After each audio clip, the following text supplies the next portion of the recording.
여러분 안녕하십니까? 행복제작소 동서울실버대학 김계수 학장입니다. 오늘은 저희들 또 이렇게 재미난 옷 이야기 잠깐 드리고자 이렇게 나왔습니다. 사람들의 옷은 그 사람의 여러 가지를 나타내죠. 신분도 나타내고 품격도 나타내고 자격도 이렇게 알려주고 여러 가지 권위도 드러내고 그러는 것을 봅니다. 정장을 입으면 사람이 많이 달라 보이죠. 그렇죠. 깔끔하고 뭔가 이렇게 교양이 드러나 있는 것 같고, 좀 이렇게 점잖아 보이고 그렇습니다. 그리고 제복을 입으면 어떻습니까? 권위가 보입니다. 경찰 제복이라든가 군인 제복 같은 거 이렇게 보면은 그 속에 우리가 얼른 봐도 이렇게 느껴지는 그런 권위들이 있는 것입니다. 국가를 수호하고 또 치안을 담당하고 하는 그런 권위가 있어서 함부로 할 수가 없는 거죠.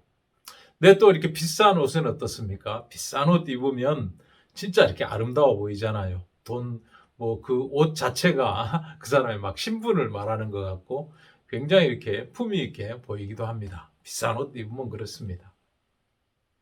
네, 또 어떨 때는 시대의 흐름을 반영하기도 해요. 1960년대 그 윤복희 씨가 미니스커트를 입고 김포공항에 나타났을 때 온 나라가 시끌벅적했습니다. 아니 남사스럽게 저 다리가 저게 뭐야. 그러면서 막 신문에 대서특필되고 사진도 막 여러 장 나오고 그랬죠.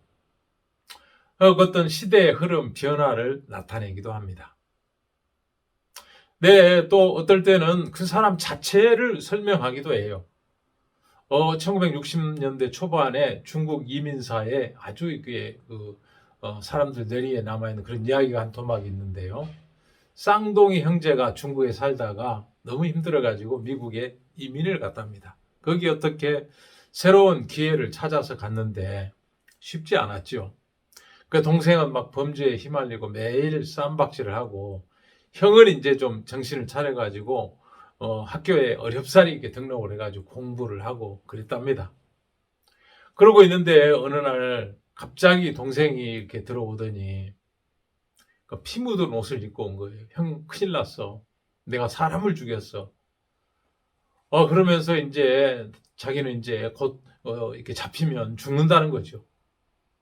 그 형이 한참을 생각하더니 야 빨리 옷을 갈아입고 옷장에다 그 피 묻은 옷을 던져놔. 너는 그리고 내 옷을 입고 빨리 도망가. 그래가지고 형의 이제 그 입고 있던 깨끗한 옷을 입고 이제 동생은 도망갔습니다.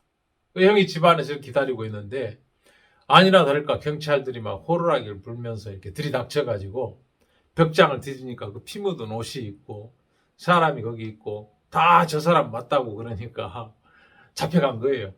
잡혀가가지고 얼마 안 가서 재판 절차를 밟아가지고 사형에 처해졌습니다. 그래서 도망간 동생이 그 이야기를 듣고 너무 슬퍼한 거죠. 너무 슬퍼한 거죠.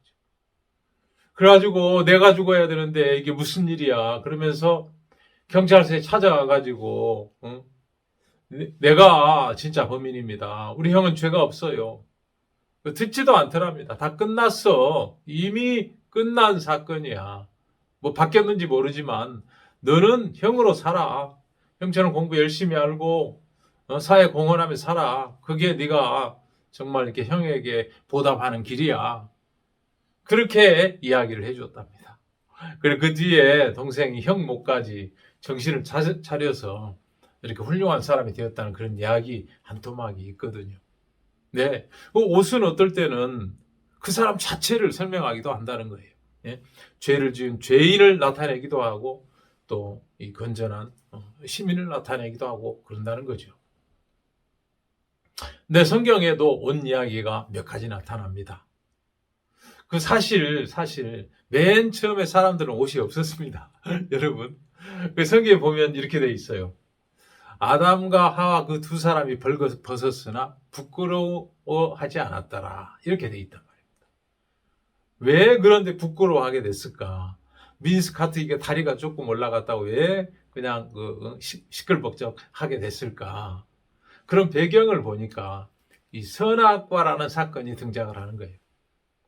그 하나님이 에덴 동산을 만들어주고 아담과 이브를 그 속에 살게 했는데 또 선악을 알게 하는 나무의 열매를 먹지 말라. 먹는 날에는 반드시 죽는다.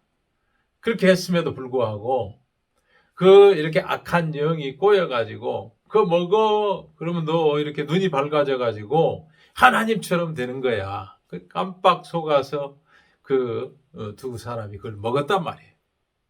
먹어가지고 이제 딱 눈이 밝아지니까 뭐가 보입니까? 자기 부끄러움이 보이는 거예요. 또 부끄러우니까 어떻게 돼요? 또 숲속으로 숨는 거죠. 네? 숨고 가리고 그렇게 살았단 말입니다. 우리 인생들의 모습이에요. 그래가지고 선악을 알게 하는 나무의 열매를 먹고 자기를 지으신 하나님을 떠나서 부끄러움과 두려움 속에 들어가 살고 있는 모습이 우리 인생의 모습이라는 거예요. 창세기 조금 더 읽어보면은 그렇게 숨고 가리면서 무화과 나무 잎으로 된 치마를 만들어 입었다고 이제 그들이 그렇게 써 있습니다. 무화과 나무 잎으로 만든 옷은 무엇을 뜻합니까? 내 햇볕에 빛 앞에 드러나면은 다 이렇게 말라가지고 바스러져서 없어지죠. 부끄러운 것이 그대로 드러날 수밖에 없다는 것입니다. 우리가 이제 그렇게 산다는 거예요. 정말 잘 나가는 사람 같은데 훌륭한 교수시고 훌륭한 정치가고 사업가인데 어느 날 그냥 갑자기 죄가 드러나가지고 이렇게 수갑을 차고 감옥으로 들어가는 장면을 우리는 종종 봅니다. 네. 그들이 교수라는 명예, 또 사장이라는 권위, 정치가 국회의원이라는 그런 신분을 가지고 있었지만, 그러나 그것이 탈탈 털리고 빛 앞에 드러나가지고 범죄자로 나타나면 그거 다 탈탈 털리고 감옥으로 그냥 들어가더라고요. 무화과 나무 잎으로 된 옷이 그런 의미를 가지고 있습니다. 인간이 수고해가지고 만든 것은 결국은 빛 앞에 나타나면서 다 바스러져 없어지고 부끄러움이 그대로 드러나더라.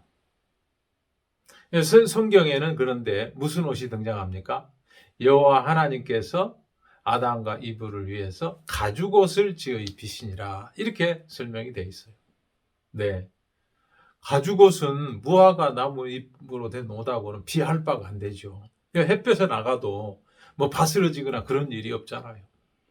지금도 가죽옷 하나 한 벌 장만하면 평생 입잖아요. 체형에 큰 변화만 없으면 평생 입는단 말입니다. 이 가죽옷은 아담이나 이브가 수고해서 만든 옷이 아니에요. 하나님이 손수 동물을 한 마리 잡아가지고 죽여서 그 껍질을 벗겨가지고 손수 가죽옷을 만들어서 지어 입히시니라 이렇게 돼 있거든요. 이 가죽옷은 또 어떤 의미를 가지고 있습니까? 네, 이 가죽옷은 예수 그리스도를 나타낸다고 성경은 이야기하고 있습니다. 그렇습니다. 정말 우리는 부끄러운 것이 많은 사람들이고 그 부끄러움이 드러나면 두려움에 잡힐 수밖에 없고 그렇죠. 우리는 정말 이렇게 죽음이 다가오면 하나님 앞에 서야 될 때가 오면 우리의 죄가 있는 것이 발견이 되고 너무너무 두렵습니다. 돌아가면은 온 곳으로 가니까 좋은 마음으로 가고 싶었는데 기쁨으로 돌아갈 수가 있어야 될 텐데 나그네이고 고단한 삶을 마치고 기쁜 마음으로 돌아가는데 대부분 두려워한다는 거예요. 왜 그렇습니까? 네, 예수님으로 된 가죽옷을 입어보지 못하고 그동안 무화과 나뭇잎으로 된 그런 정말 이렇게 잠시 입는 옷밖에 없었다는 거예요. 자기 부끄러움이나 허물이 영원히 가려지는 그 가죽옷을 입어본 적이 없을 때 사람들은 부끄러워하고 두려워하고 실제로 그 인생에서도 감옥에 가기도 하고 사람들의 지탄을 받기도 하고 그렇습니다. 사람들이 죄가 없는 사람이 없다고 하잖아요. 그 죄가 있을 때 하나님은 죄의 삭은 사망이요 하나님의 은사는 우리 주 그리스도 예수 안에 있는 영생이라고 있습니다. 영원히 하나님하고 행복하게 사는 영원한 생명이 있고 죄가 있어서 사망, 둘째 사망이라고 하죠. 지옥에 들어가서 영원히 타는 불못에 들어가야 되는 그런 것이 있다는 것입니다. 그래서 사람들은 돌아간다고 할 때 어디로 돌아가느냐를 미리 좀 이렇게 마음의 공부를 통해서 배우고 이렇게 선택을 해야 된다는 거예요. 내가 예수 그리스도가 준비한, 하나님이 준비한 가죽옷처럼 예수 그리스도가 우리 모든 죄를 지고 십자가에서 우리를 위하여 죄값을 받으신 그 사실을 마음에 내가 받을 것이냐 말 것이냐. 예수 그리스도 십자가에 못 박히기 전에 그 온 몸을 채찍으로 맞으면서 그냥 그 피 묻은 가죽옷을 벗겨내 가지고 그 가죽옷을 만들어서 우리에게 입혀주는 것과 같은 그런 역할을 하신 거거든요. 이름을 그 아들을 낳으니 이름을 예수라 하라. 이는 그가 자기 백성을 죄에서 구원하실 자이심이라. 그 말씀대로 보라 세상 죄를 지고 가는 하나님의 어린 양이로다. 요한이라는 인류의 마지막 제사장, 인류의 대표자를 통해서 모든 죄를 예수 등 뒤에 넘겨받아 가지고 예수님이 십자가로 갈 때 요한이 외칩니다. 보라 세상 죄를 지고 가는 하나님의 어린 양이로다. 여러분, 죄가 있어서 두렵습니까? 정말 이렇게 남한테 말 못할 그런 죄들이 있어서 부끄럽습니까? 이런 것들이 다 드러나가지고 정말 이렇게 어쩔 수 없이 지옥까지 가야 되는 일이 너무 자명하거든요. 그런데 우리에게 구원자가 있다는 것입니다. 우리에게 가죽옷을 지어 입히신 하나님이 예수 그리스도라는 하나님의 어린 양을 내려보내가지고 온 채찍에 다 맞아서 살가죽이 다 벗겨지는 것 같은 고통을 받으시고 또 십자가에서 처형되면서 마지막 숨을 몰아내시면서 외치신 말씀이 다 이루었다. 내가 모든 사람의 가죽옷을 다 만들었다. 너희들 이 일을 갖다가 입으면 된다. 이렇게 하고 돌아가신 거예요. 여러분, 죄 없는 사람이 어디 있습니까? 다 죄가 있다고 하죠. 그럼 죄가 있으면 지옥에 가는 게 마땅하다고 성경은 써 있습니다. 그런 우리를 너무너무 불쌍히 여기시고 하나님이 정말 이렇게 영원히 헤어지지 않는 가죽옷을 예수 그리스도의 그 몸을 벗겨가지고 입히는 것처럼 우리에게 입혀주시고자 했다는 것입니다. 여러분 마음에서 예수님이 세상 죄를 지고 갔구나. 그게 그 세상 죄 속에 내 죄도 들어있는 것이구나. 그 예수님이 그 죄를 지고 내 대신 십자가에서 처벌을 받으셨구나. 그럼 내 죄가 끝이 났구나. 이렇게 믿는 것을 예수의 피 묻은 가죽옷을 입었다라고 이렇게 성경은 쓰고 있습니다. 그러므로 그리스도와 함께 세례를 받은 너희는 예수 그리스도로 옷 입었느니라 하고 성경은 쓰고 있어요. 어려운 이야기 아닙니다. 십자가 천지에 이렇게 늘어져 있습니다. 좀 높은 아파트 옥상에 가면 수십 개의 십자가가 보입니다. 그 의미가 그것이구나. 세상의 모든 죄를 짊어지고 가장 무서운 형틀인 십자가에 가서 그 죄값을 다 받으시고 이제 모든 사람의 죄값이 다 끝이 났다. 사람들에게는 이제 죄가 없어. 내가 대신 다 벌을 받았어. 너희들은 무죄야. 거룩해. 의인이야. 하나님의 아들이 되었어. 이렇게 외치시는 것이야. 십자가 의미가 그런 의미를 담고 있다는 거예요. 거기서 외치신 예수님의 음성, 다 이루었다가 내 마음에 들어오는 것을 예수 그리스도로 옷 입었다라고 표현할 수 있다는 거예요. 놀라운 옷이죠. 영원히 죄가 없어지고 영원한 생명을 보장받는 놀라운 옷이라는 것입니다. 복잡하지가 않고 또 이렇게 믿을만 하도록 성경이 쓰여 있기 때문에 또 성경이 거짓이 없다고 했기 때문에 세상 죄를 지고 가셨구나. 그럼 나에게 죄가 없는 것이네 믿도록 성경이 다 짜여져 있다는 것입니다. 그 성경을 조금만 이해하고 마음에 받아들이시면 여러분의 죄는 정말 이렇게 눈 녹듯이 사라지는 것입니다. 네. 오라 우리가 서로 변론하자. 네 죄가 주홍 같을지라도 흰눈과 같이 될 것이요 진홍같이 붉을지라도 양털처럼 되리라. 그렇게 약속하신 대로 우리가 내 생각에 내가 죄가 있는 것 같고, 나도 허물이 있는 것 같고, 나도 오늘 또 죄를 짓고, 내일도 실수하고, 그렇게 부족한 인생 같지만, 그러나 그 부족 때문에 두려워하고 부끄러워하는 마음이 커질 때, 예수 그리스도가 우리를 위해서 하신 일이 내 마음에 보여지는 것이란 말입니다. 근데 그 죄가 있고 허물이 있고 실수가 많은데도 아이고 나는 뭐 너보다 나아 이러면서 예수 한 일을 무시하게 되면 그 죄를 가지고 지옥에 갈 수밖에 없는 거예요. 네. 그래서 저가 한 제물로 거룩하게 된 자들을 영원히 온전케 하셨다. 성경 그렇게 쓰고 있고요. 우리 모든 사람이 죄를 범하여 하나님의 영광에 이르지 못하더니 예수 그리스도 안에 있는 구속으로 말미암아 하나님 아버지 은혜로 값없이 의롭다 하심을 얻은 자 되었다고 성경은 쓰고 있습니다. 여러분, 간단한 이야기입니다. 옷 이야기예요. 옷 한 벌 챙겨 입으세요. 누구 옷이요? 예수 그리스도의 그 피 묻은 이렇게 피부를 다 벗겨가지고 내가 옷을 입는 것입니다. 그래서 하나님의 아들이 되는 거예요. 예수의 동생이 되는 것입니다. 이런 놀라운 일이 성경에 기록되어 있습니다. 그걸 뭐 지금 가서 그 예수님 어디 만나가지고 피 묻은 옷 벗겨주세요 그러는 게 아니고 성경에 쓰인 말씀을 그대로 받는 거예요. 복잡하지 않습니다. 보라 세상 죄를 지고 가는 하나님의 어린 양이로다. 네, 우리 대신 사형을 당하시려고 속죄 제물인 양으로 묘사가 되어 있죠. 세상 죄를 다 거기에 얹었다는 것입니다. 그걸 우리가 마음에 믿고 받아들일 때 여러분은 예수님이 외치신 그 말씀대로 모든 죄가 끝이 난 영원한 의인이 되어서 천국을 갈 수가 있다는 것입니다. 이런 부분이 성경이 자세히 쓰여 있고 제가 이 마인드 이 강좌를 통해서 조금씩 꾸준하게 이야기를 해드립니다.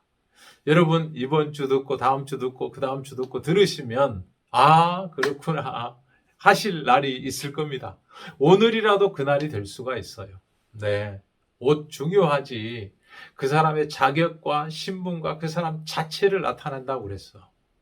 근데 예수의 피 묻은 그 가죽 옷을 벗겨서 하나님이 나한테 입혀 주셨구나. 그렇게 믿을 때 여러분은 죄가 없이 영원히 거룩한 의인이 되어서 천국을 확보할 수 있다는 거예요. 그 옷을 다 준비해서 성경에 말씀으로 표현을 해놓은 것입니다. 보라 세상 죄를 지고 가는 하나님의 어린 양이로다. 다 이루었다. 이게 하나님의 말씀이고 예수님이 외치신 이야기고 실제로 죄가 없는 분이 영원한 속죄를 이루어 주시기 위해서 십자가에서 그 모진 형벌을 우리 대신 당하신 것입니다. 이 이야기를 여러분 소홀히 듣지 마십시오. 여러분 다 죄가 있다고 인정한다면 정말 이렇게 부끄러워해야 되고 두려워해야 됩니다. 그 부끄러움과 두려움이 커졌을 때 이 이야기들이 여러분 마음속에 들어갈 것입니다. 여러분 죄의 삭은 사망이라고 했습니다. 허리만큼만 남아있어도 기러기 털만큼 저울에서 가장 낮은 수치만큼만 죄가 남아있어도 반드시 지옥에 보낸다고 쓰여 있는 것이 성경입니다. 네, 놀라운 책이죠. 가장 은혜로운 말씀은 죄의 삭은 사망이다. 영원히 타는 불못에 들어간다. 죄가 하나만 있어도. 근데 우리는 죄가 많았습니다. 네, 얼마나 많습니까? 자세히 생각해 보면 죄가 많죠. 또 성경에서는 여자를 보고 음욕을 품은 자마다 이미 간음하였다고 쓰고 있습니다. 그 기준으로 볼 때 죄 많지 않은 사람이 누가 있습니까? 다 죄인인데 우리 스스로 천국에 갈 수 없기 때문에 예수님을 내려보내서 세상의 모든 죄를 그분에게 얹고 그분을 처형함으로써 세상 죄를 없이 했다는 거예요. 이것이 하나님이 죄를 미워하는 엄청난 공의이고 자기 아들 예수를 희생해서 우리를 사랑한 어마어마한 사랑이라는 것입니다. 이 죄에 대한 엄한 이 권위와 죄의 엄정한 기준, 죄에 대해서 진짜 근엄한 심판을 내리시죠. 그 심판과 또 하나님의 그 심판을 통해서 또 자기 아들이 심판당하게 하면서 엄청난 사랑을 나타내신 것입니다. 이것을 여러분 마음에 거절하지 마시고 받아들이시면 여러분은 가죽옷을 입으신 것입니다. 무화과 나무 잎으로 된 옷, 그 옷 이제 벗으시고 가죽옷을 입으시고 영원한 나라, 영원히 사는, 영원히 행복한, 영원히 평안한, 아무 슬픔이 없는 그 나라를 여러분 마음에 정말 이렇게 소유하게 되시기를 바랍니다. 오늘 또 이렇게 옷 이야기를 통해서 가죽옷 한 벌 여러분에게 장만해 드렸습니다. 생각해 보시고 입으시도록 권해 드립니다. 그럼 다음에 또 찾아뵙겠습니다. 안녕히 계십시오.